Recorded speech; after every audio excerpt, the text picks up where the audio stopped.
You stand on the deck of a small research vessel in the waters off the southern coast of Japan, precisely 25 meters above something that shouldn't exist.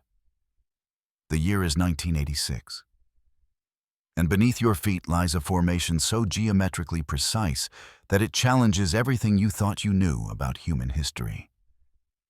But before you can understand the magnitude of what lies below, you need to understand the man who first saw it, and the quiet persistence that defines most archaeological discoveries. Not dramatic revelations, but patient observation of details others might dismiss. Kihachiro Aratake was not looking for history when he found it. He was looking for hammerhead sharks. This distinction matters more than you might think, because it illustrates a fundamental truth about discovery. The greatest finds often come to those seeking something entirely different. Aratake operated a small diving tour business in Yonaguni, the westernmost inhabited island of Japan.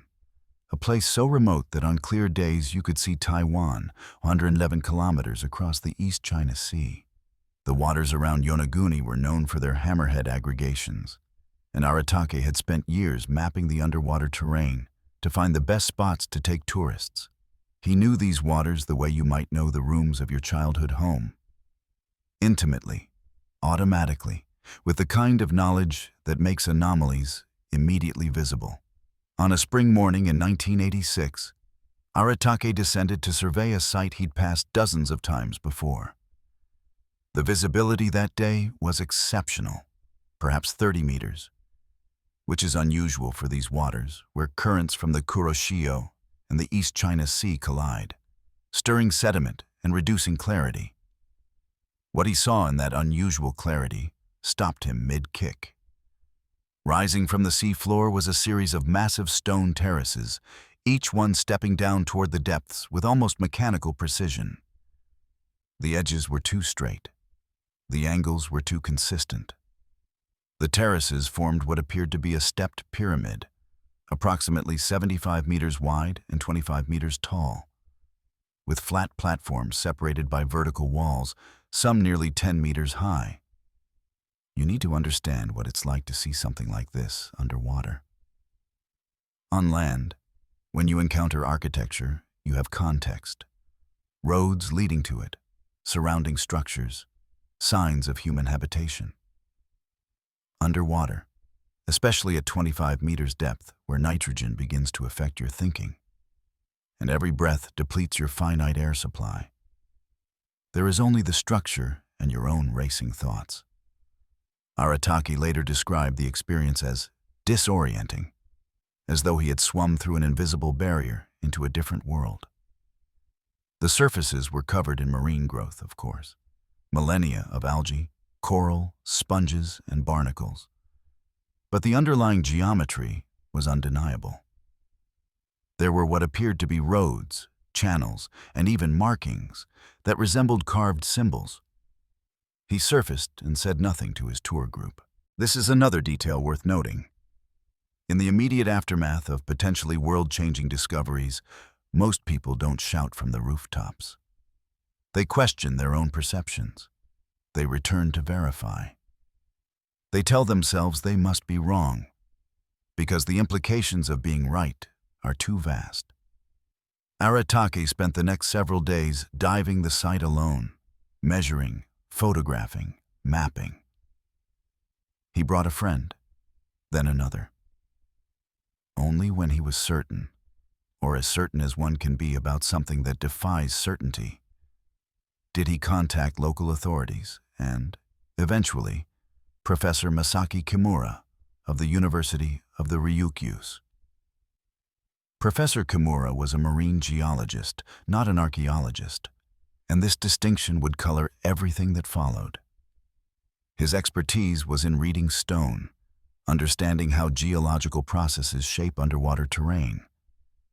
When he first dove the site in 1987, he brought that lens, that particular way of seeing. And what he saw convinced him that nature alone could not have created what lay beneath the waves off Yonaguni. Over the following years, Kimura would make more than 100 dives to the site, meticulously documenting features that he believed demonstrated human modification.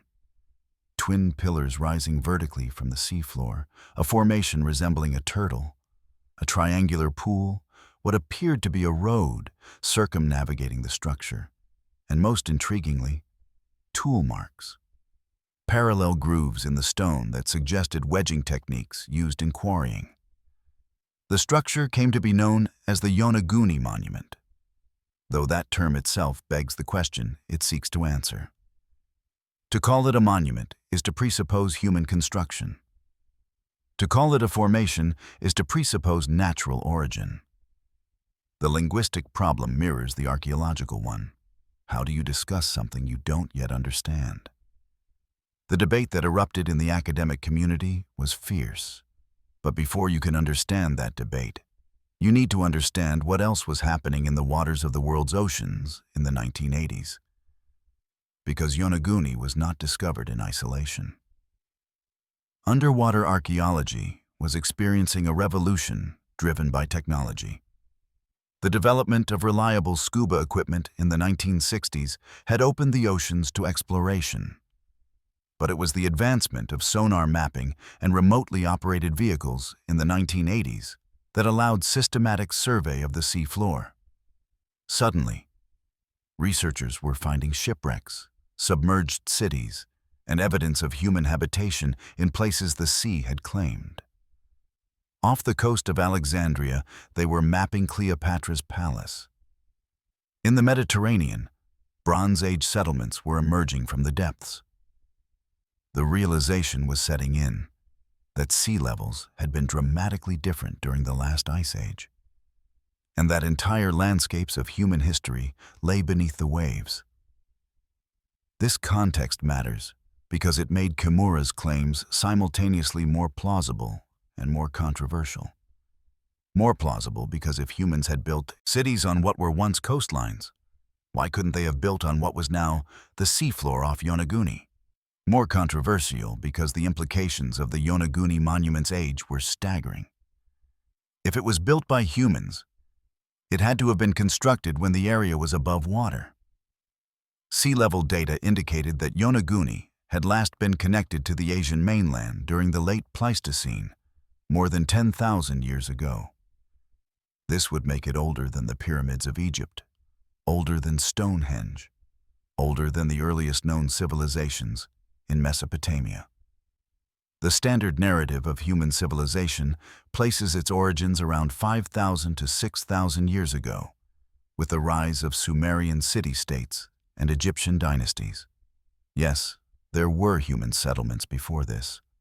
Göbekli Tepe in Turkey, dated to approximately 9,600 BCE, had already challenged earlier timelines. But large-scale monumental architecture was thought to be a product of organized, hierarchical societies with agricultural surplus.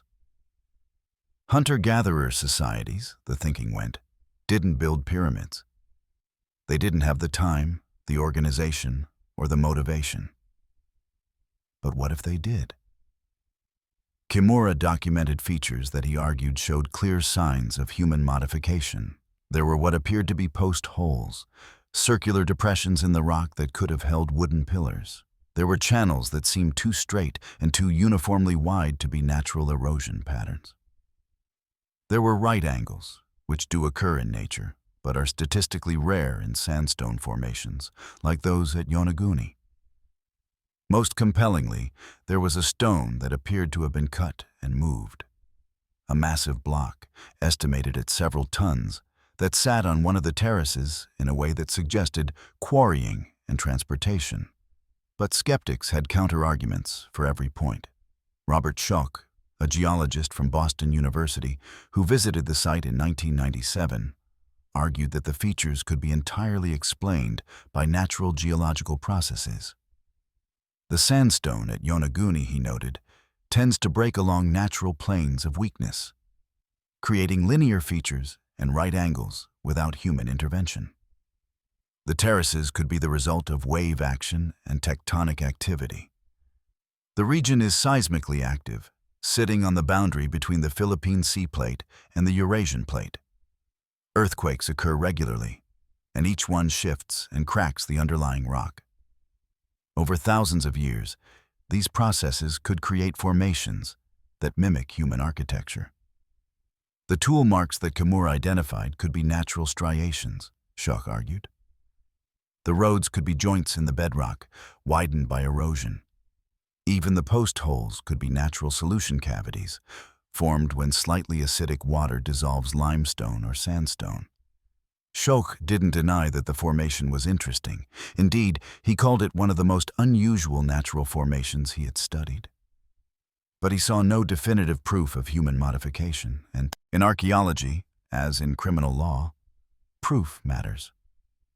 Extraordinary claims require extraordinary evidence, and while the Yonaguni monument was certainly extraordinary, the evidence of human construction remained circumstantial. Yet there were details that troubled even the skeptics. In 1997, Kimura's team reported finding what appeared to be carved symbols on one of the stones. Crude markings that resembled ancient Japanese characters. These were photographed and documented, but their significance was disputed. Were they deliberate carvings or natural weathering patterns that happened to resemble human writing? The human brain is remarkably skilled at finding patterns, especially familiar ones like letters and numbers. We see faces in clouds and messages in random noise. Could the same pattern-seeking behavior be creating meaning where none existed? The debate reached beyond geology and archaeology into philosophy and methodology. How do you prove human agency in the absence of clear artifacts? If the structure was indeed built by humans more than 10,000 years ago, where were the tools, the pottery, the bones, the refuse heaps that accompany every human settlement? The ocean, supporters argued, would have carried away or buried such evidence. But critics countered that some trace should remain, sealed in sediment or sheltered in crevices. The absence of such evidence was, to them, telling. As the 1990s progressed, the Yonaguni monument became a touchstone for broader debates about lost civilizations and the completeness of our understanding of human history. It attracted serious researchers and fringe theorists alike, each bringing their own agendas and assumptions. For some, it was evidence of Atlantis or Mu or Lemuria, mythical lost civilizations that supposedly predated known history. For others, it was simply an interesting geological formation being mythologized by those unwilling to accept conventional explanations. For Kimura and a small group of supporters, it remained something more subtle. Possible evidence of a maritime culture that predated the agricultural revolution. A society we had never encountered because it had built on coastlines now lost to the sea. You might wonder why, after more than 3 decades of study, the question remains unresolved. The answer lies in the nature of underwater archaeology itself and the specific challenges of the Yonaguni site. Excavation underwater is exponentially more difficult than on land. Each dive is limited by depth, visibility, and air supply. Currents at Yonaguni can be treacherous, making diving dangerous even for experienced researchers. The structure sits in a marine preserve, limiting the extent of invasive investigation.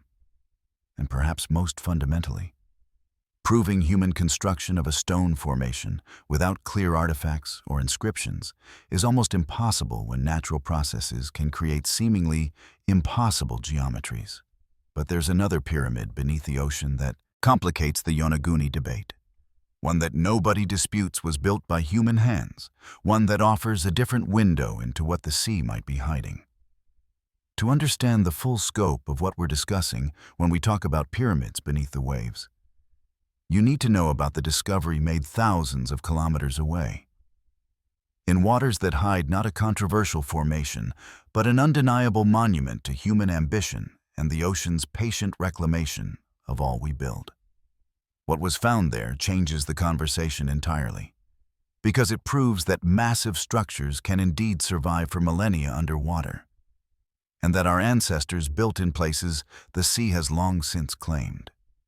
The Sea of Galilee in Israel is not technically part of the ocean. It's a freshwater lake, fed by the Jordan River and sitting 214 meters below sea level in a geological depression created by the same tectonic forces that formed the African Rift Valley. But what lies beneath its surface is relevant to every discussion of underwater structures, because it demonstrates how much can remain hidden beneath even relatively shallow, frequently traversed waters. In 2003, researchers using sonar to map the lake bed detected something that shouldn't exist. A cone-shaped structure, approximately 70 meters in diameter at its base, rising about 10 meters above the surrounding lake bed, composed of an estimated 60,000 tons of basalt rocks. The discovery was made by Shmuel Marko and Moshe Reshev, geophysicists conducting routine surveys for tectonic research. This detail is worth emphasizing because, once again, the pattern holds. They weren't looking for archaeology. They were studying earthquake patterns, mapping the thickness of sediment layers to understand the region's seismic history. The anomaly appeared on their sonar scans as a perfect cone, too regular to be a natural hill, too large to be anything but a deliberate construction. Unlike Yonaguni, there was no immediate visual confirmation. The structure sits in 12 meters of water, beneath layers of sediment, and the lake's visibility is poor, but the sonar evidence was unambiguous. This was a cairn, a massive pile of stones arranged in a specific shape, requiring coordinated human labor on a scale that suggested societal organization. Initial estimates dated the structure to the Bronze Age, roughly 4,000 to 6,000 years ago, based on the sedimentation rate and the depth at which it sat. This would place its construction in the same era as the early Egyptian pyramids and the first cities of Mesopotamia, but in a location and context that raised immediate questions. Why would Bronze Age people build a massive stone cairn in what was then the lake? Or was the water level different? Had it been constructed on the shore and later submerged by rising lake levels? And perhaps most intriguingly, what was its purpose? The structure's size alone indicated significant investment of labor. 60,000 tons of basalt doesn't quarry and stack itself. Researchers estimated it would have required dozens of workers, possibly hundreds, laboring for weeks or months. The basalt itself wasn't local to the immediate shore. It had to be transported, likely from nearby hills, each rock carried or rolled to the construction site. This suggested planning, leadership, a surplus of food to support non-productive labor, all hallmarks of complex society. But which society? The region around the Sea of Galilee has been inhabited for millennia, home to successive cultures, each leaving layers of history. Canaanites, Israelites, Romans, and countless others had lived along these shores.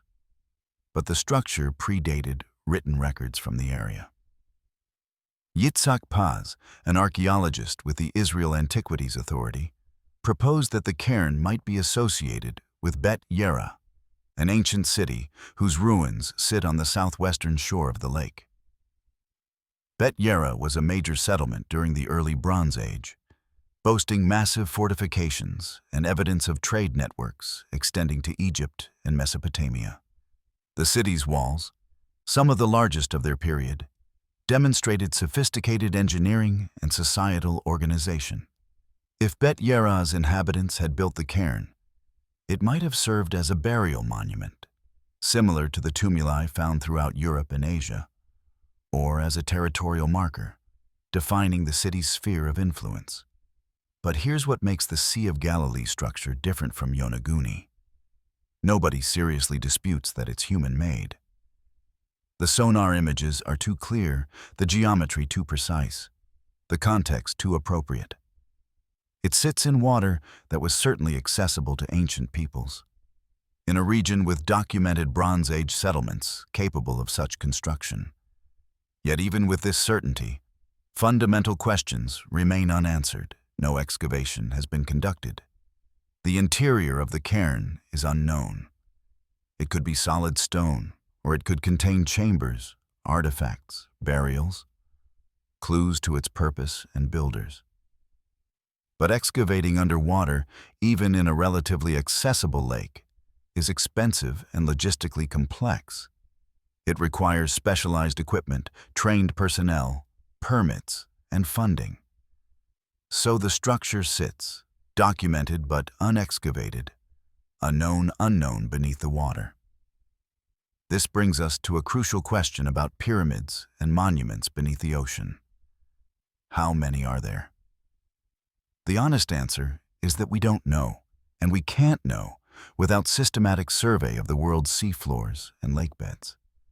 A task that would require decades and resources that don't currently exist. But what we do know is suggestive. During the last glacial maximum, roughly 20,000 years ago, sea levels were approximately 120 meters lower than today. Coastlines extended kilometers or even hundreds of kilometers beyond their current positions. The English Channel was dry land. The Persian Gulf was a river valley. Indonesia and Malaysia were connected by a land bridge.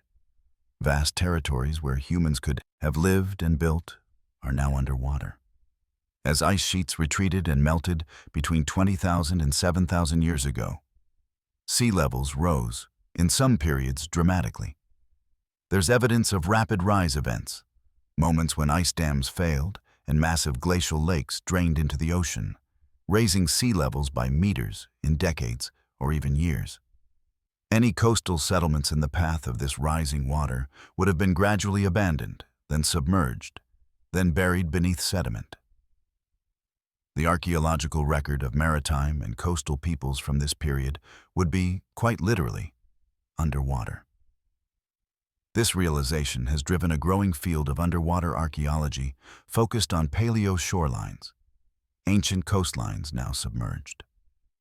Off the coast of Denmark, researchers have found submerged Stone Age settlements, complete with wooden structures, tools, and animal bones, preserved in oxygen-poor sediment.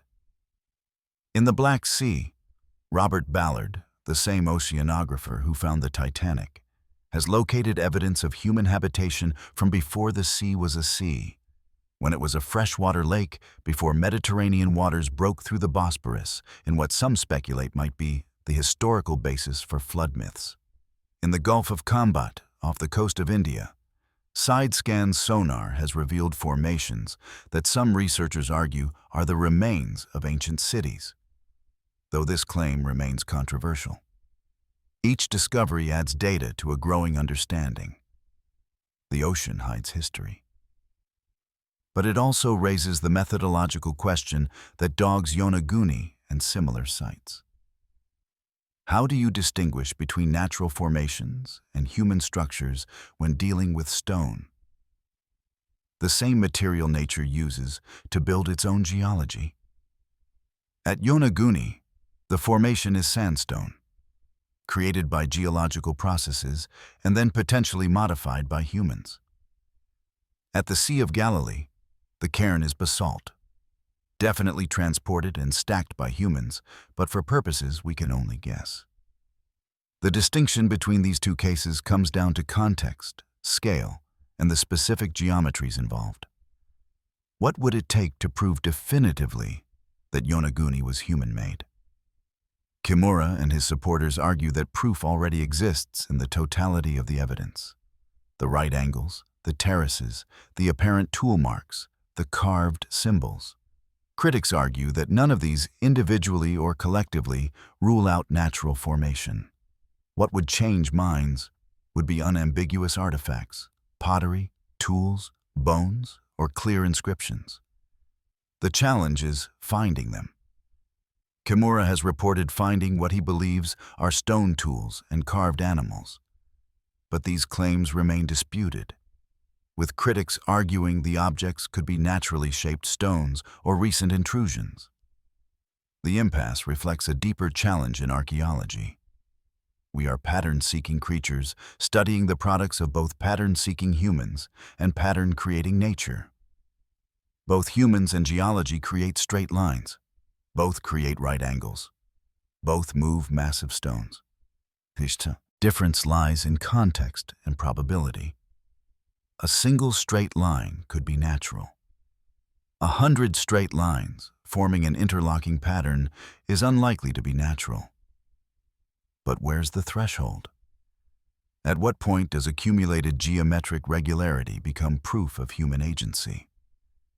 Consider the Giant's Causeway in Northern Ireland, a formation of approximately 40,000 interlocking basalt columns, each a perfect hexagon, creating a pavement of such geometric precision that legend attributed it to giants. Science now understands it as a product of volcanic cooling. Basalt contracts as it cools, fracturing into polygonal columns through simple physics. No human carved these hexagons. Crystallization geometry did. If you encountered similar formations underwater, knowing nothing of volcanic processes, you might reasonably conclude they were built. The Giant's Causeway teaches humility. Nature is a skilled architect.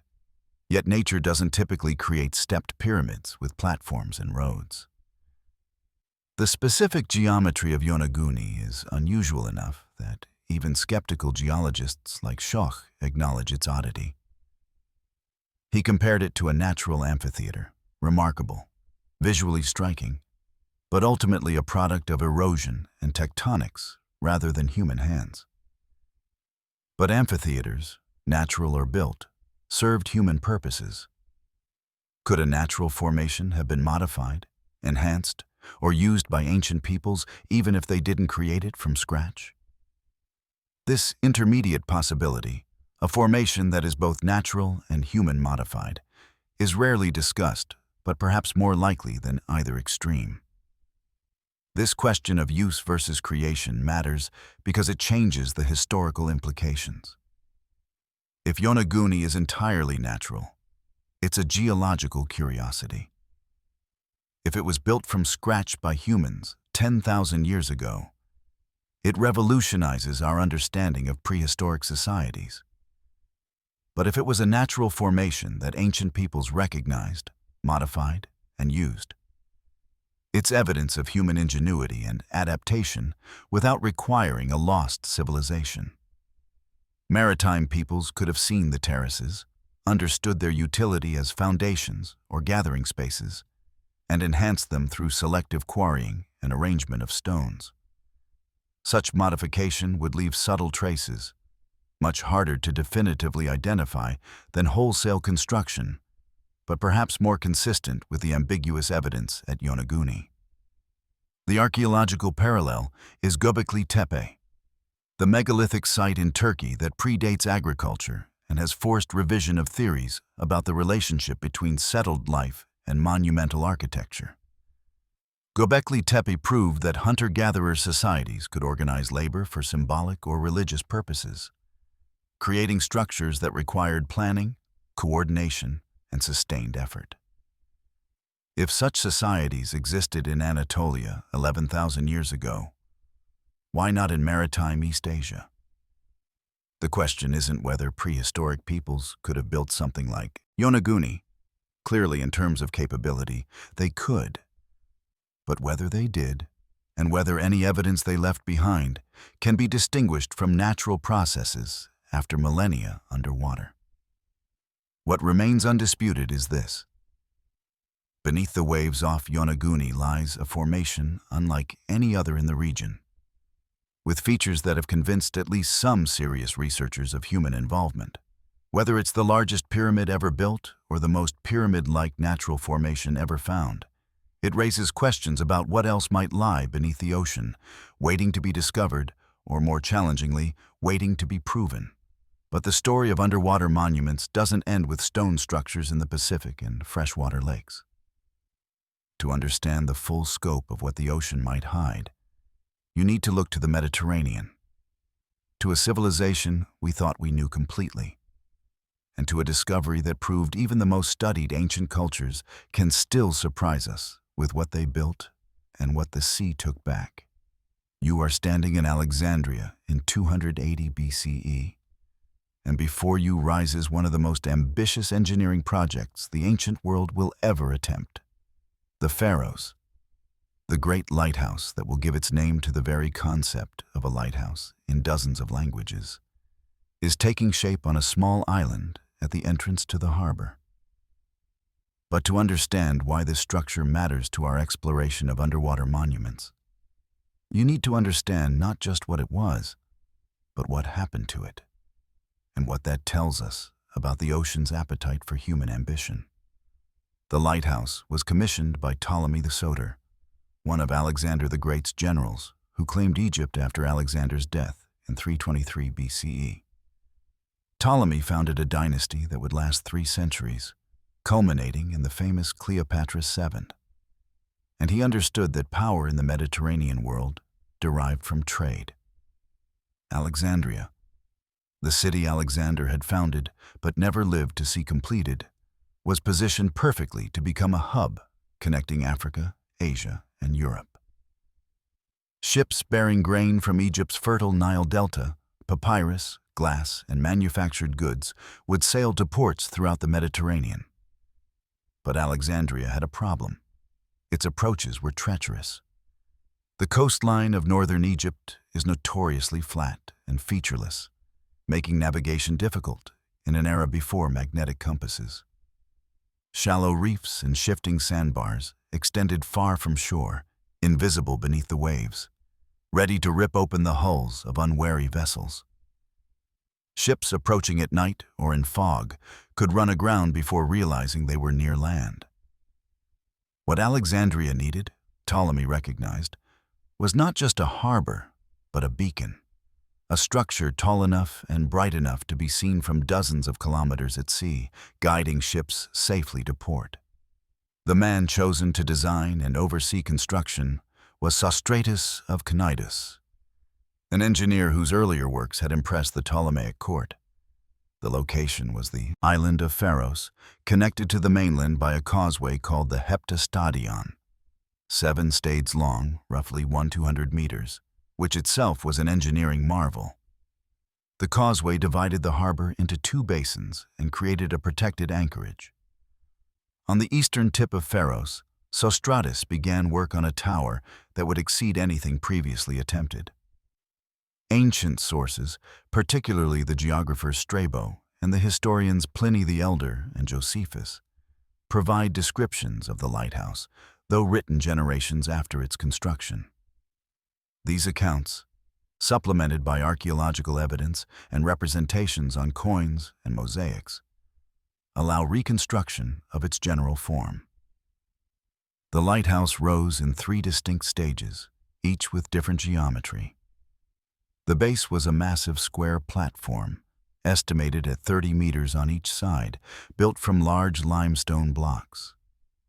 From this rose the first section, a square tower approximately 70 meters tall, with a wide ramp spiraling up the interior. The second section was octagonal, approximately 30 meters tall, with a narrower spiral. The third section was cylindrical, approximately 15 meters tall, topped with a statue, variously reported as Zeus, Poseidon, or Helios, the sun god. The total height is disputed, but ancient sources suggest between 100 and 130 meters, making it one of the tallest structures in the ancient world, exceeded only by the pyramids at Giza. But height alone wasn't the achievement. The engineering challenges were immense. The foundation had to be built on an island with active tidal movement in a seismically active region. The Mediterranean isn't as tectonically volatile as the Pacific, but the African and Eurasian plates meet in the eastern Mediterranean, causing periodic earthquakes. Any structure of such height had to account for both foundation settlement and seismic stress. The blocks of the base were fitted together with lead-sealed joints, a technique that provided both structural stability and resistance to water infiltration. Ancient engineers understood that the true enemy of coastal structures wasn't the visible power of storms, but the patient work of salt water seeping into joints, crystallizing and forcing stones apart. The lead ceiling was expensive. Lead had to be mined, smelted, and transported, but essential for a structure meant to last generations. The interior ramp, rather than conventional stairs, allowed pack animals to carry fuel to the upper levels. The light source at the top was fire, large bronze braziers burning wood or possibly oil-soaked reeds. But fire alone, while visible from distance, isn't directional.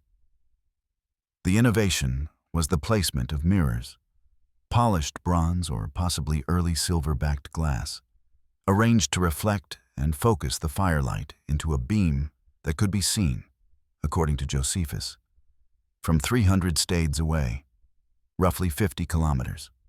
Whether this specific range is accurate or exaggerated, the lighthouse was certainly visible from great distance, serving its intended purpose of guiding ships. But the lighthouse was more than utilitarian. It was symbolic.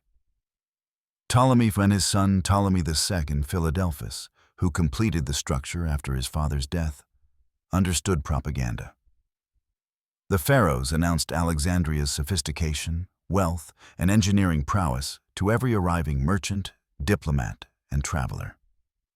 It said, "We are not a provincial backwater, but the center of the civilized world." This symbolism mattered in an era of competing Hellenistic kingdoms, each claiming legitimacy as Alexander's true successor. Sostratus, the architect, reportedly tried to ensure his own immortality by inscribing his name on the lighthouse's foundation, then covering it with plaster on which he inscribed Ptolemy's name. He knew the plaster would eventually weather away, revealing his inscription beneath, a millennia-long delayed signature. Whether this story is true or apocryphal, it speaks to the human desire for permanence, for creating something that outlasts individual life. That desire, that conviction that monumental architecture could defeat time, is central to understanding why humans build pyramids, lighthouses, and monuments, and why it matters when the ocean claims them. The pharaohs served Alexandria for over a millennium. Through the Roman period, as Alexandria became the second city of the empire after Rome itself, the lighthouse continued to function. Ships bearing grain to feed Rome's million inhabitants relied on its beacon. Scholars traveling to study at Alexandria's legendary library, the Mousillon, would have seen it as their ship approached. Cleopatra knew this lighthouse. Julius Caesar saw it during his involvement in Alexandria's civil wars. The structure appears in mosaics from across the Roman world, always recognizable by its distinctive three-stage form. But around 956 CE, the first of several catastrophic earthquakes struck. The damage was significant enough to be recorded in historical chronicles, though the lighthouse remained functional, likely after repairs. Another earthquake in 1303, then a particularly devastating one in 1323, progressively weakened the structure. The final blow came with an earthquake in 1480, after which the lighthouse finally collapsed into the harbor. The fallen blocks sat in the water, visible to divers and fishermen, but gradually becoming covered with sediment and marine growth, until most people forgot exactly where the lighthouse had stood. For centuries, the pharaohs existed primarily in literature and imagination. Medieval Arab geographers described it. European Renaissance scholars studied accounts of it, but its physical remains were lost beneath the Mediterranean. In 1968, UNESCO launched a campaign to document endangered cultural sites, and Alexandria's ancient harbor was recognized as archaeologically significant. But systematic exploration had to wait for technology to catch up to ambition. Underwater archaeology in harbors presents unique challenges. Visibility is often poor due to sediment. Modern shipping creates hazards, and centuries of human activity have littered the seafloor with debris from every era. In 1994, a team led by French archaeologist Jean-Yves Empereur began systematic survey and excavation of the waters around what had been the island of Pharos. Using side-scan sonar and systematic diving surveys, they mapped the seafloor and began identifying and cataloging stones. What they found exceeded expectations. Over 3,000 architectural elements from ancient Alexandria lay on the harbor floor. Column drums, capitals, sphinxes, obelisks, and massive foundation blocks, some weighing 50 to 75 tons. Many were clearly from the lighthouse, identifiable by their distinctive limestone and the scale of construction. The discovery process was meticulous and unglamorous. Each dive, limited to 30 to 40 minutes by depth and working conditions, might result in measuring and photographing a single stone. Visibility was often less than 3 meters. The harbor floor is not pristine archaeology, but a jumbled confusion of materials from different eras: Ptolemaic, Roman, Byzantine, Islamic, modern. Distinguishing lighthouse stones from other structures required architectural knowledge, understanding of construction techniques, and patient correlation with ancient descriptions. One of the most significant finds was a series of massive blocks with distinctive features matching ancient descriptions of the lighthouse's base. Some had the lead-sealed joints Sostratus's engineers had used. Others bore marks from the quarrying and transportation process. Holes where wooden poles had been inserted to move them. Chisel marks from shaping. These details provided direct evidence of construction techniques, confirming that ancient engineers had methods for handling stones of extraordinary size without modern machinery. The team also found blocks with hieroglyphic inscriptions, statues, and architectural elements that had decorated the lighthouse. One particularly significant discovery was a colossal statue, broken but identifiable as representing either a Ptolemaic ruler or a deity. The presence of such statuary confirmed ancient descriptions of the lighthouse as not merely functional but elaborately decorated, a monument to power and culture as much as a navigational aid. But here's what makes the Alexandria discoveries relevant to Yonaguni and every discussion of underwater structures. They prove that massive stone architecture can survive millennia underwater and remain recognizable. The lighthouse blocks, despite 500 years beneath the waves, are clearly human-made. No one disputes their origin. The right angles are obviously cut, not eroded.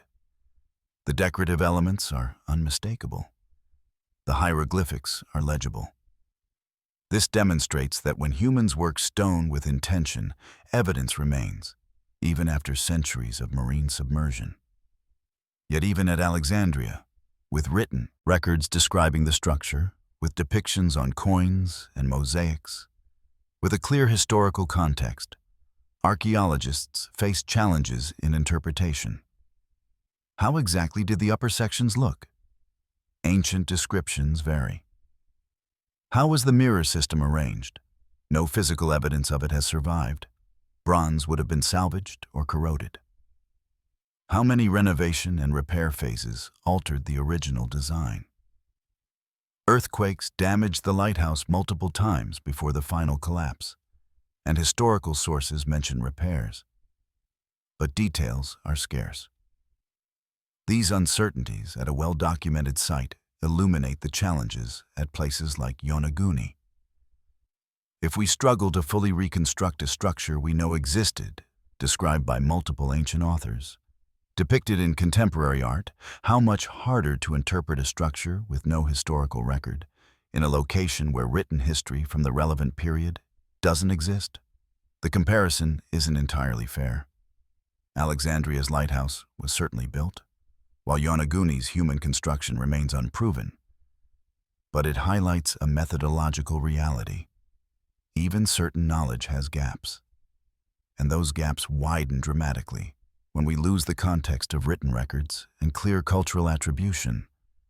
The Alexandria excavations also revealed something unexpected about the earthquake that destroyed the lighthouse. By studying the distribution and orientation of fallen blocks, archaeologists could reconstruct the collapse pattern. The blocks didn't fall uniformly, but show directional bias, suggesting the earthquake's seismic waves came from a specific direction, causing the structure to topple preferentially. Some blocks show impact damage from falling against others. Some apparently bounced and rolled, ending up dozens of meters from the lighthouse's foundation. This granular detail about an event 5 centuries ago, extracted from the archaeological context of underwater ruins, demonstrates how much information can be preserved even in destruction. But the lighthouse is only the most famous element of what lies beneath Alexandria's harbor. Emperor's team found extensive remains of the Ptolemaic royal quarter, the palace complex where Cleopatra lived and ruled. Ancient sources describe the royal quarter as occupying the eastern harbor area, a complex of buildings, gardens, and ceremonial spaces occupying perhaps a quarter of the city's waterfront.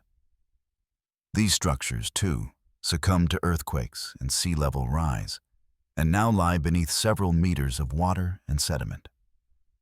The palace remains present different challenges than the lighthouse. Where the lighthouse was a single, massive structure, the palace was a complex of buildings with different construction techniques, built and rebuilt over 3 centuries by successive Ptolemaic rulers, each adding, modifying, or replacing previous structures. Teasing apart this architectural palimpsest requires careful stratigraphic excavation, tracking changes in construction, materials and techniques, correlating with historical events when possible. One building identified in the underwater excavations appears to have been a temple or ceremonial structure, with columns, capitals, and decorative elements suggesting Ptolemaic royal architecture. The layout matches descriptions in ancient sources of temples within the royal quarter. But confirming such identifications is difficult, unlike terrestrial archaeology, where you can expose large areas and see architectural relationships. Underwater archaeology proceeds by limited visibility and restricted access. You see fragments, not holes, and must reconstruct mentally what stood where, how spaces connected, what purposes they served. The harbor excavations have also found more mundane remains: anchors, amphorae, everyday pottery, personal items lost or discarded over centuries. These objects, less spectacular than colossal statues, are archaeologically invaluable because they provide context. An amphora's shape dates it to a specific period and identifies its origin. Wine from Rhodes, oil from Crete, garum fish sauce from Spain. The distribution of such finds maps trade networks, showing which regions Alexandria connected to in different eras. A gold earring found near the palace area might have been worn by someone who walked those vanished halls, perhaps even someone known to history. What the Alexandria discoveries ultimately prove is that the ocean is an archive, preserving structures we thought lost. But it's a damaged archive, with pages torn out, water stained and scrambled. Reading it requires patience, specialized knowledge, and acceptance that some things we want to know will remain unknown. The lighthouse's total height, we have estimates, not certainty. The exact appearance of its upper sections, we have descriptions but no photographs, no architectural plans, only interpretations. How the mirror system worked? We can theorize based on ancient optical knowledge, but the actual device is gone, its metal long since corroded or salvaged. This brings us back to the question implied by our title. If the largest pyramid ever built is hidden under the ocean, how would we know? What would constitute proof? At Alexandria, proof is straightforward because historical context exists. We know the lighthouse was built, know approximately when, know who commissioned it, and have multiple ancient descriptions. Finding large limestone blocks with lead-sealed joints exactly where ancient sources say the lighthouse stood is confirmatory, not revelatory. But what if we found similar blocks in a location with no historical record of construction? Without context, proof becomes vastly more difficult. The pharaohs of Alexandria stood for roughly 1,500 years before earthquakes brought it down. During that span, the Roman Empire rose and fell. Christianity spread, Islam emerged and conquered Egypt. The medieval period began in Europe. 15 centuries of human history passed while the lighthouse stood, guiding ships, weathering storms, witnessing the rise and fall of dynasties. Then, in perhaps a minute of seismic shaking, it fell. The blocks that masons had so carefully fitted, that had supported one of the world's tallest structures for longer than the United States has existed, tumbled into the harbor. But unlike structures built in less seismically active regions, the lighthouse didn't have the luxury of slow, graceful decay. It didn't gradually erode over centuries. Its stones carried off for other building projects. Its foundation left as a picturesque ruin. It collapsed catastrophically, its upper sections smashing into the lower, heavy stones falling into the sea, the whole monument converting from triumphant vertical to defeated horizontal in moments. This violence of destruction, paradoxically, aided preservation. Stones fell into water, were quickly covered by sediment, and were protected from further disturbance. Had the lighthouse stood on land, its stones would have been quarried for later building projects, as happened to many ancient structures.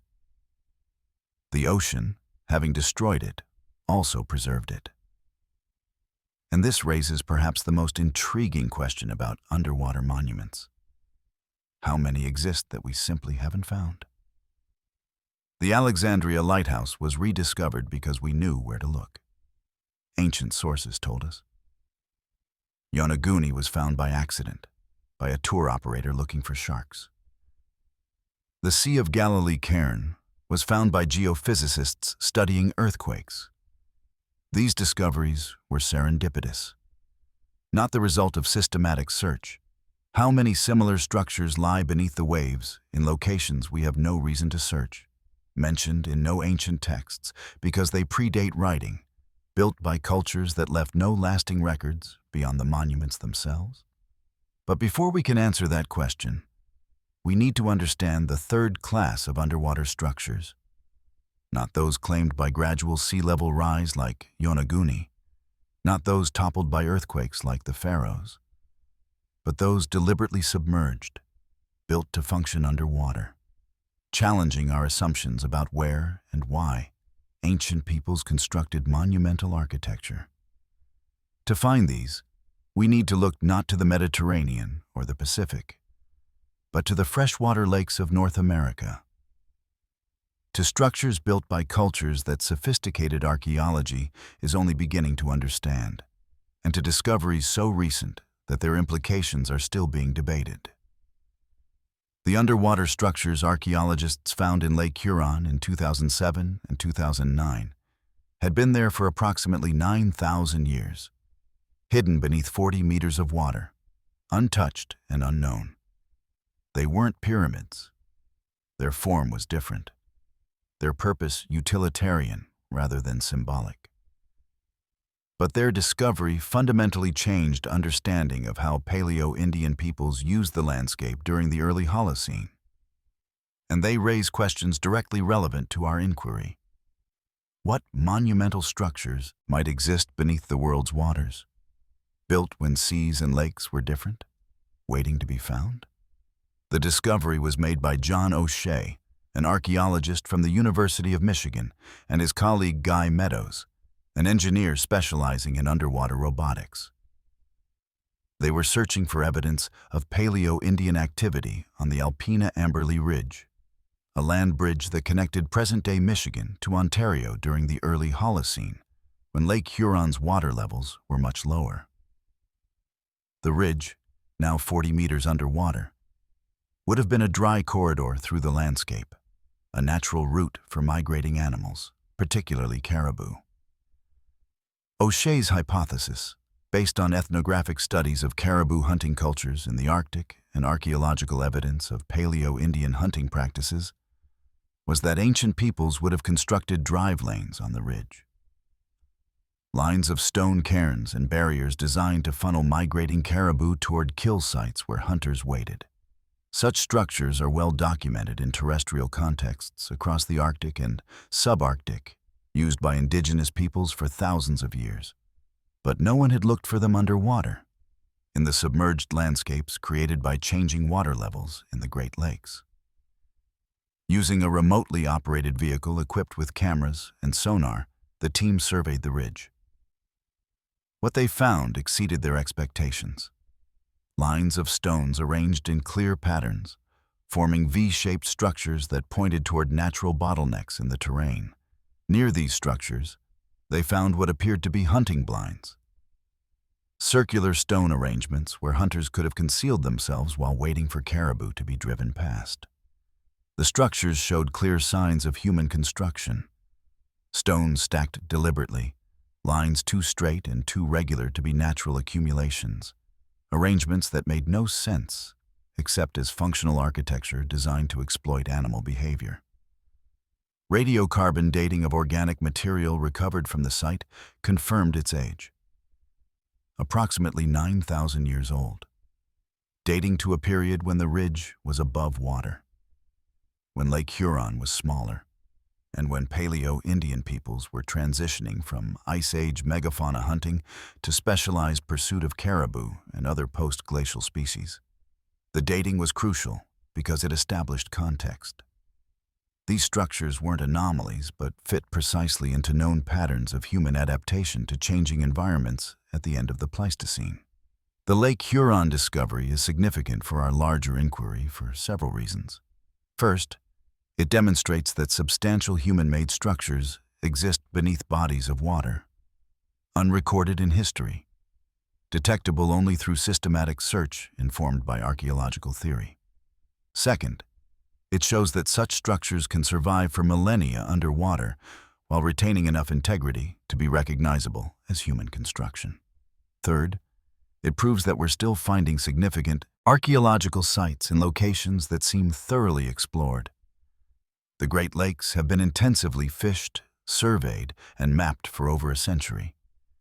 Yet, these structures remained unknown until researchers thought to look for them with the right technology and theoretical framework. But perhaps most significantly, the Lake Huron structures raise a methodological question.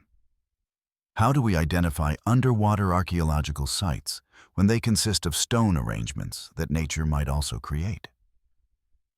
The drive lanes are recognizable as human-made because they form functional patterns. V-shapes pointing toward topographic features, regular spacing, association with other elements like hunting blinds. Individually, a pile of stones might be natural. Collectively, arranged in this specific pattern, they can only be intentional. This principle, that pattern and context can distinguish human from natural stone arrangements, is precisely what's at stake in debates about Yonaguni. The difference is degree and ambiguity. At Lake Huron, the pattern is clear and the ethnographic parallels strong. Caribou drive lanes look like this. Paleo-Indian hunters needed to solve this problem. The underwater structures solve it in the expected way.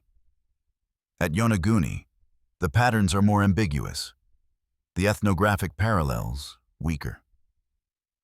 We don't have examples of 10,000-year-old stepped pyramids in East Asian maritime cultures to use as comparison. The structure could be human-made, or it could be natural and absent clearer evidence. Both interpretations remain defensible. Yet the Lake Huron discovery suggests a path forward. Systematic search of paleo shorelines using archaeological theory to predict where humans would have built. If the hypothesis is that Yonaguni was built when sea levels were lower, then similar structures might exist at similar depths off other coasts where paleo-maritime cultures lived. Finding multiple examples would strengthen the case. If Yonaguni is unique, that might suggest natural origin. But if comparable structures emerge from surveys of other submerged coastlines, the case for human construction becomes stronger. This brings us to the Mediterranean again, but to a different class of underwater sites. Submerged settlements from the Neolithic and Bronze Age, periods when we know humans built substantial villages, had agriculture, and left clear archaeological signatures. Off the coast of Greece, Israel, and Turkey, dozens of such settlements have been found, submerged by the gradual rise in Mediterranean sea levels over the past 10,000 years. These sites provide a baseline. This is what underwater archaeological sites look like when they're unambiguously human. The submerged village of Atlit Yam, off the coast of Israel, is one of the best preserved, dating to approximately 9,000 years ago, contemporary with the Lake Huron structures. It features stone-built houses, paved areas, a water well lined with stones, and most remarkably, a megalithic circle of standing stones arranged around a spring. The site was abandoned suddenly, possibly due to a tsunami, and subsequently submerged by rising sea levels, preserving it beneath sediment and water. The megalithic circle at Atlit Yam is particularly significant. It consists of 7 large stones, up to 2 meters tall, arranged in an oval pattern. The stones were quarried, shaped, transported, and erected, a process requiring coordinated labor and presumably some ritual or symbolic purpose. The circle surrounds a freshwater spring, suggesting sacred significance. This structure, underwater for 9,000 years, demonstrates that Neolithic peoples were capable of moving and erecting large stones in coastal locations, and that such structures can survive submersion while remaining recognizable as human constructions. When you compare Atlit Yam to Yonaguni, the differences are instructive. At Atlit Yam, the human presence is unmistakable. There are houses, wells, paved areas, hearths, tools, bones, organic remains. The megalithic circle is just one element in a complex archaeological site. At Yonaguni, if humans modified the formation, they left no associated village, no pottery, no refuse, no burials, no clear evidence of habitation. This absence is what fuels skepticism. Why would people build or modify a large structure without also living nearby, without generating the archaeological debris that always accompanies human settlement? One possible answer is that Yonaguni wasn't a settlement, but a ceremonial site, visited periodically, but not inhabited. Megalithic monuments like Stonehenge or Göbekli Tepe don't have associated permanent settlements. They were destinations, places people traveled to for ritual purposes, constructed and maintained by distributed populations.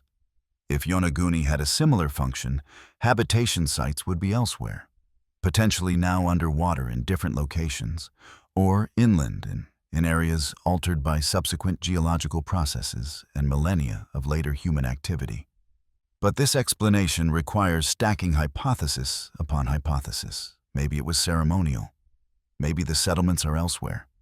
Maybe erosion and sediment destroyed or buried the archaeological context. Each maybe is possible, but collectively, they strain credibility in the absence of positive evidence. This is the challenge facing Yonaguni's proponents. Every reasonable question has a possible answer. But possibility isn't proof. The underwater archaeological sites we've explored, the Pharos of Alexandria with its massive lighthouse blocks, the cairn in the Sea of Galilee, the drive lanes in Lake Huron, the submerged village of Atlit Yam, all share a common feature. They provide context. There are associated artifacts, clear functional purposes, historical or ethnographic parallels, or multiple lines of evidence converging on the same conclusion. Yonaguni, at least so far, lacks this context, and without it, the debate continues, fueled by what we want, to believe as much as what we can prove. But what if we could expand our search? Look not at individual controversial structures, but at the broader question. What would a systematic survey of the world's submerged landscapes reveal about ancient human activity and monumental construction? That question leads us away from specific sites and toward a different kind of inquiry. Understanding sea level change and its implications for the archaeological record. You need to understand ice. Not metaphorically, not symbolically, but physically. What ice does, how much of it there was, and what happened when it melted. Because the story of underwater monuments is fundamentally a story about ice and water, about the approximately 120-meter difference in sea level between the last glacial maximum 20,000 years ago and today, and about the vast territories of human-inhabited land that now lie beneath the ocean. During the last glacial maximum, known as the LGM in geological shorthand, ice sheets up to 3 kilometers thick covered much of North America, Northern Europe, and parts of Asia. The Laurentide ice sheet blanketed Canada and extended south into what is now the northern United States. The Fennoscandian ice sheet covered Scandinavia, Britain, and reached into northern Germany and Poland. Smaller ice sheets covered mountains and high elevations worldwide.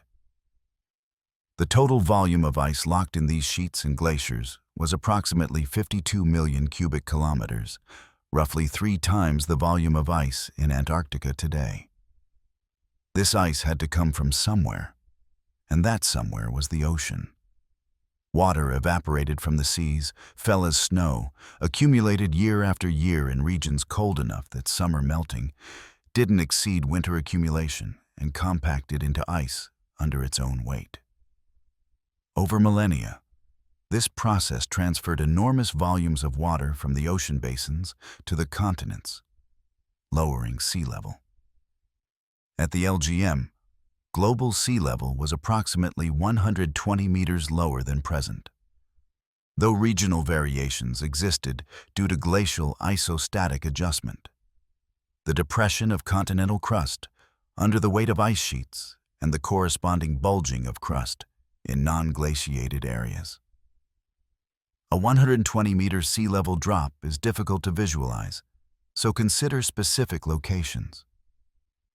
The English Channel didn't exist. Britain was connected to continental Europe by a land bridge called Doggerland. The North Sea was mostly dry land, a vast plain traversed by rivers draining the Rhine, Thames, and other watercourses. The Persian Gulf was a river valley, with the Tigris and Euphrates flowing through it to reach the ocean hundreds of kilometers south of the current coastline. Indonesia, Malaysia, and Thailand were connected to mainland Asia through a landmass called Sundaland. Australia and New Guinea formed a single continent, Sahul, connected by land bridges now submerged beneath the Arafura Sea. These weren't small islands being exposed, but territories the size of modern countries. Doggerland, the land bridge connecting Britain to Europe, covered approximately 260,000 square kilometers, larger than the United Kingdom itself. Sundaland was even larger, perhaps 1.8 million square kilometers, comparable to modern-day Saudi Arabia. These were not temporary sandbars, but permanent landscapes with rivers, forests, animals, and human inhabitants. We know humans lived on these now submerged lands because we've found their artifacts. Off the coast of the Netherlands, fishermen routinely dredge up Paleolithic tools, mammoth bones, and other evidence of human activity from what was Doggerland. In the North Sea, commercial trawlers have recovered Neanderthal artifacts, proving that even pre-modern humans inhabited the region when it was dry. Off the coast of Denmark, divers have found submerged forests, still rooted in place, that grew on dry land thousands of years ago. The stumps stand like monuments to the vanished landscape, preserved underwater when the sea rose. What happened to Doggerland's inhabitants when the sea rose? The answer depends on how fast the sea rose. Sea level change during the post-glacial period wasn't uniform.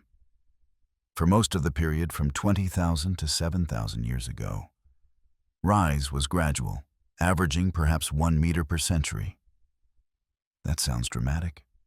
A meter per century would be catastrophic today. But spread across human timescales, it's manageable. A person might notice that the beach of their childhood was now 100 meters farther inland. But villages could be relocated, fishing grounds adapted. Oral traditions might preserve memory of lost lands, emerging as flood myths. But life would continue. But there were also rapid rise events, moments when ice dams failed or ice sheets collapsed, releasing enormous volumes of meltwater in geologically short periods. Meltwater Pulse 1A, dated to approximately 14,600 years ago, saw sea levels rise 16 to 25 meters in less than 500 years, possibly in as little as 100 years. That's a different proposition entirely. Coastal settlements would be abandoned within generations.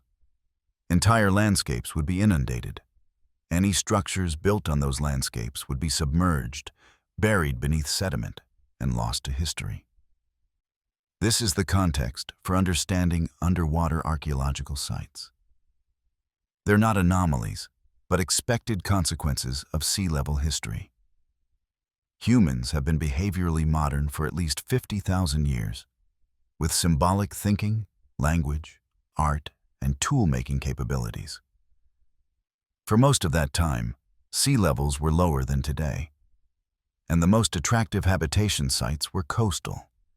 Access to both terrestrial and marine resources, moderate climates, transportation routes. Those sites are now underwater.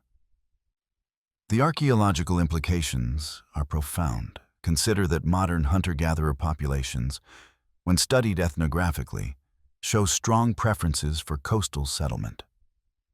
Coastal regions provide diverse food sources, fish, shellfish, seabirds, marine mammals, requiring different harvesting strategies than inland hunting and gathering, thus buffering against resource failure.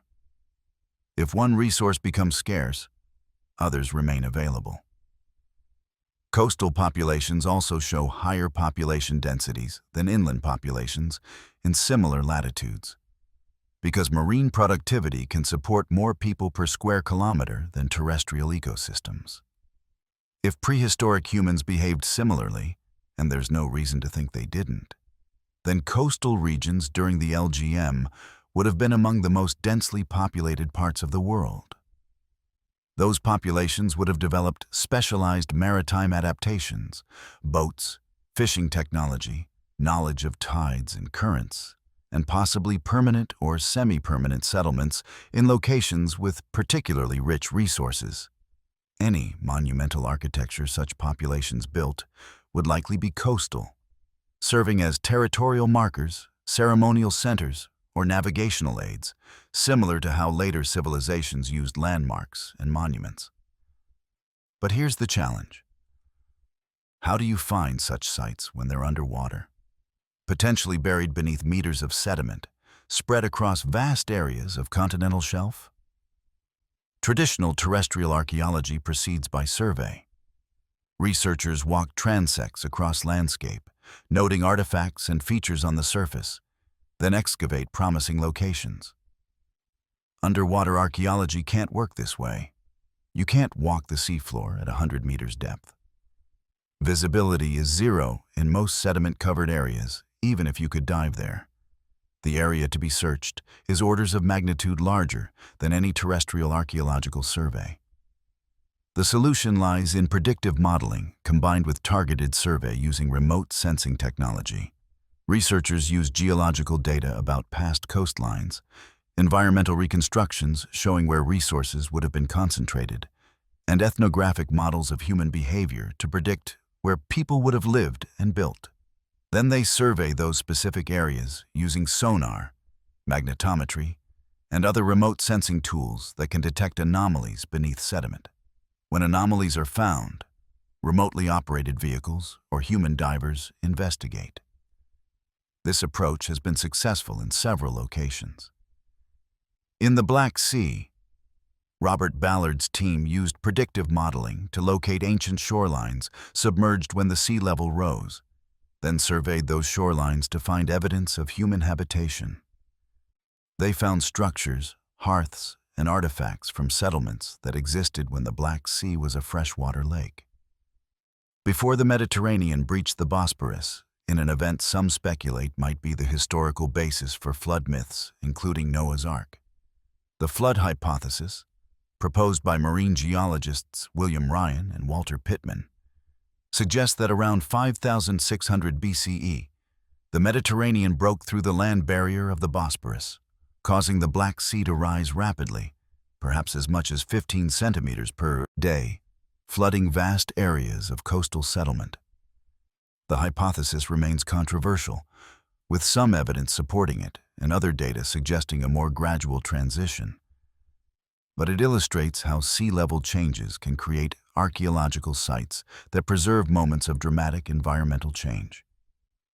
In the Baltic Sea, divers have found submerged Mesolithic settlements dating to the period when the Baltic was a freshwater lake called the Enceladus Lake, before it connected to the Atlantic and became saline. These settlements include wooden structures, tools, and even preserved organic materials like fishing nets and basketry, offering unprecedented glimpses into daily life of maritime adapted peoples 9,000 years ago. The Baltic sites demonstrate that underwater conditions can preserve materials that would perish on land: wood, fiber, leather, sealed in oxygen-poor sediment. The Gulf of Khambhat, formerly Cambay, off the coast of India, presents a more controversial case. In 2001, marine archaeologists from India's National Institute of Ocean Technology reported sonar evidence of geometric structures on the seafloor in depths of 30 to 40 meters. The structures showed apparent walls, foundations, and regular patterns. Artifacts recovered from the area by dredging included pottery, tools, and wood samples that, when radiocarbon dated, yielded ages ranging from 7,500 to 9,500 years old. If the structures are indeed human-made and contemporary with the dated artifacts, they would represent a significant discovery. An advanced civilization in South Asia, thousands of years before the Indus Valley civilization, previously thought to be the region's first urban culture. But the claims have been heavily disputed. Critics argue that the sonar images show natural rock formations, that the artifacts could have been carried to the site by rivers or currents from elsewhere, and that radiocarbon dates on wood pieces don't necessarily date the structures they're found near. The site hasn't been excavated using controlled archaeological methods due to challenging conditions: poor visibility, strong currents, political complications. So the debate continues, driven more by interpretation of ambiguous evidence than by clear proof. The pattern repeats. Intriguing sonar images and scattered artifacts suggest human structures, but definitive proof requires archaeological excavation that's difficult or impossible to conduct. The gulf between detection and confirmation is wide in underwater archaeology, wider than in terrestrial contexts, because the working conditions are so much harder. But the accumulating evidence from undisputed sites like Atlat Yam, the Baltic settlements, Doggerland, and Lake Huron demonstrates that substantial underwater archaeological record exists, much of it still undiscovered. This brings us to a statistical question. How much of the human archaeological record is underwater? There's no precise answer, but we can estimate. If coastal regions were preferentially inhabited, and if coastlines during most of human prehistory were 50 to 120 meters below present sea level, then a significant percentage of Paleolithic and Mesolithic sites, possibly the majority, are now submerged. For later periods, when humans increasingly moved inland and developed agriculture, the percentage would be lower, but still substantial. Even conservative estimates suggest that at least 10 to 20% of significant archaeological sites from before 10,000 years ago are underwater, with some researchers proposing figures as high as 50% for maritime adapted populations. Think about what that means for our understanding of human history. We've built entire theories of cultural evolution, social organization, and technological development based on terrestrial archaeological sites, which represent perhaps half to 90% of the actual site distribution. The underwater sites we're missing aren't random.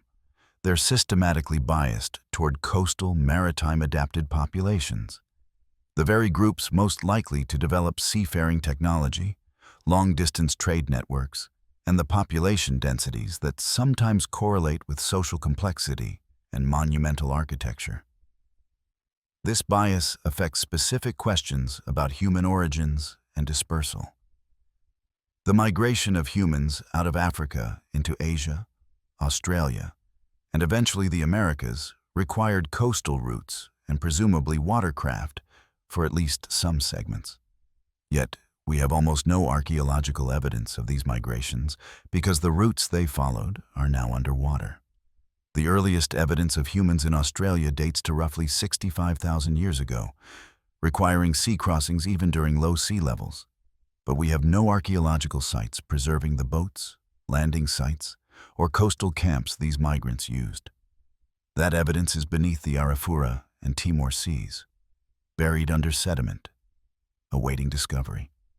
The peopling of the Americas presents similar gaps. While much attention has focused on interior, ice-free corridors and Clovis points found across the continental interior, increasing evidence suggests coastal migration routes along the Pacific, with people using boats to move south along the coastline. But that evidence, the camps, the boats, the landing sites, would be underwater, submerged by post-glacial sea level rise.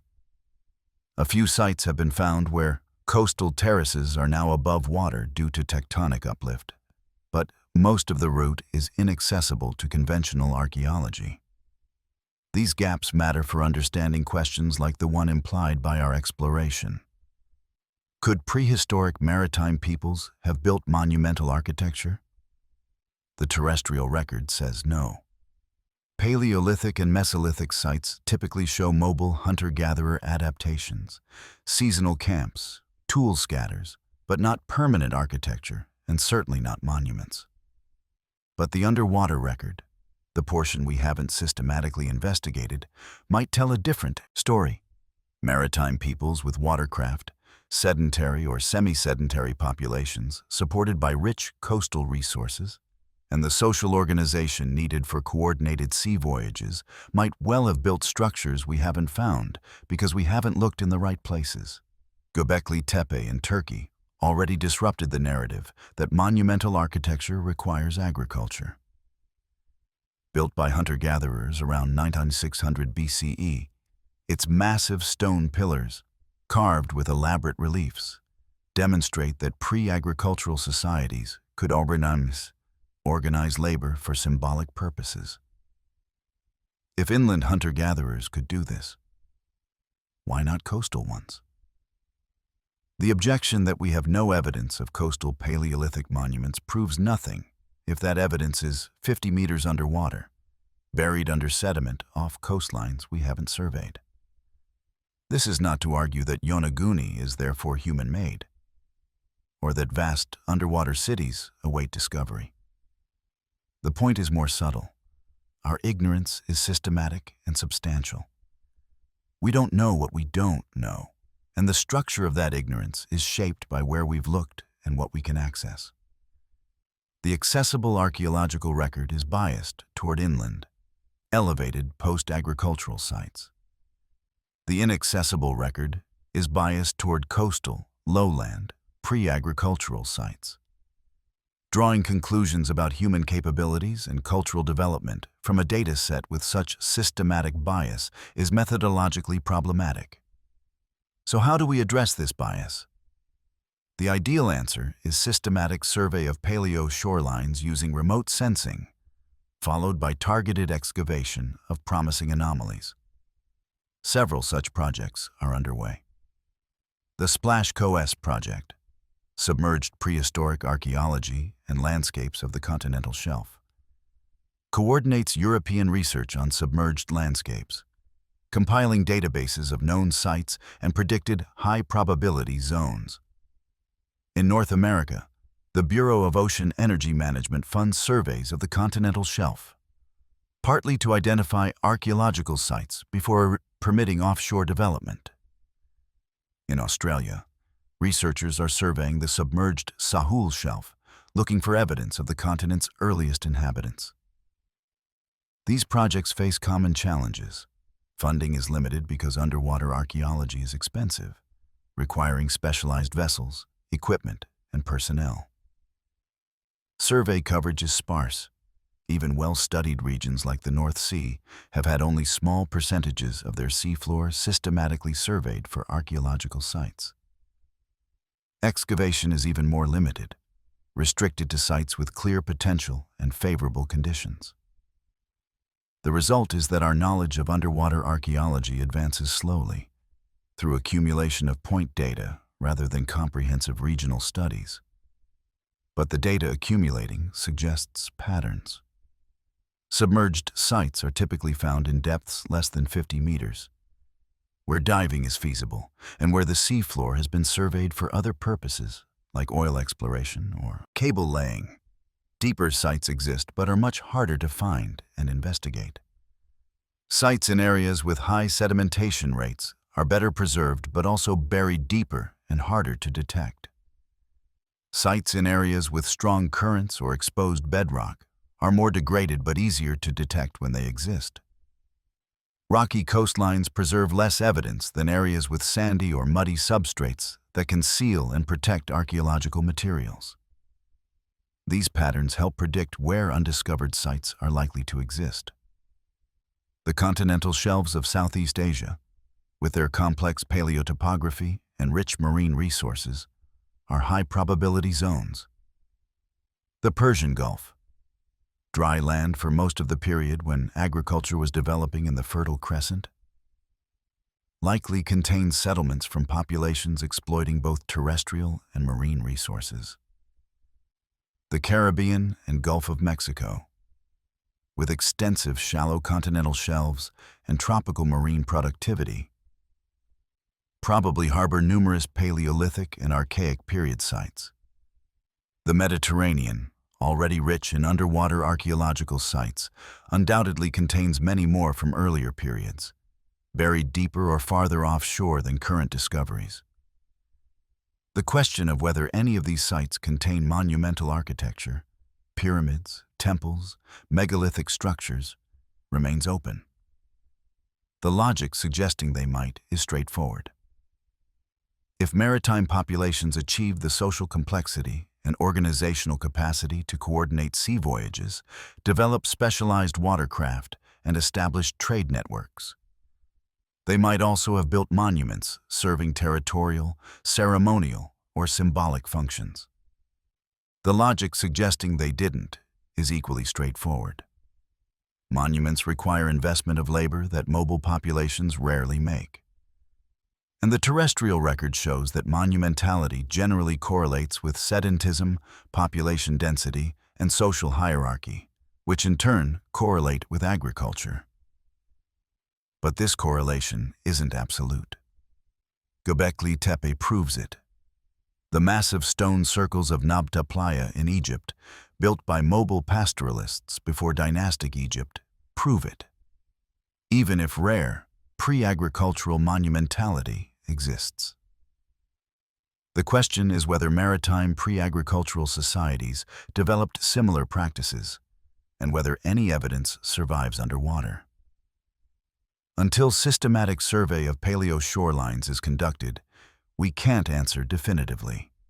The absence of evidence isn't evidence of absence when the evidence, if it exists, lies beneath hundreds of thousands of square kilometers of ocean floor. This brings us back to structures like Yonaguni with fresh perspective. Rather than asking, is this specific formation human-made? We might ask, what would we expect to find if maritime peoples 10,000 years ago built monuments? The answer depends on construction materials, location, and subsequent geological history. Stone monuments in seismically active areas might be jumbled by earthquakes, making them harder to recognize. Monuments in areas with high sedimentation might be buried and invisible to surface survey. Monuments in areas with strong currents might be eroded beyond recognition. But monuments in geologically stable areas with low sedimentation and moderate current activity might remain remarkably intact, waiting to be found by systematic survey rather than chance discovery. The challenge is distinguishing human construction from natural formation when dealing with stone in underwater contexts. On land, this distinction is usually straightforward. We see quarrying marks. We find the quarries where stone was extracted. We observe architectural details that nature doesn't create.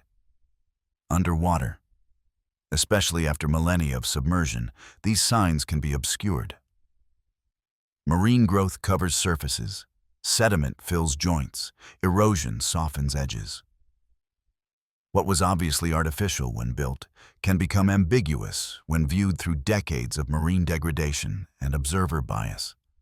This ambiguity is irreducible given current technology and methods. Short of finding clear artifacts or inscriptions, proving that an underwater stone formation is human-made requires accumulating circumstantial evidence, geometric regularity, functional design, context suggesting human presence, parallels with known human constructions, and hoping the accumulation reaches a persuasive threshold.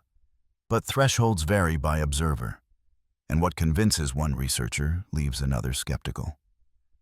This is why Yonaguni remains controversial despite decades of study. The evidence, while intriguing, hasn't crossed the threshold for most archaeologists, but has for some. And this is why the question of underwater monuments can't be answered definitively by examining any single site. What's needed is comparative data. Systematic survey identifying multiple sites with similar characteristics, allowing statistical analysis of whether the observed features are more likely natural or human-made. If stepped formations like Yonaguni are common in sandstone underwater terrains, the natural formation hypothesis strengthens. If they're rare or unique, the human construction hypothesis gains support.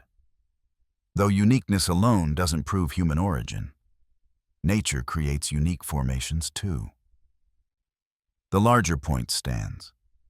Beneath the ocean lie vast landscapes that humans inhabited, used, and possibly modified in ways we don't yet understand. Some of those landscapes contain structures we would recognize immediately as human-made if we found them. Others contain formations ambiguous enough to fuel decades of debate.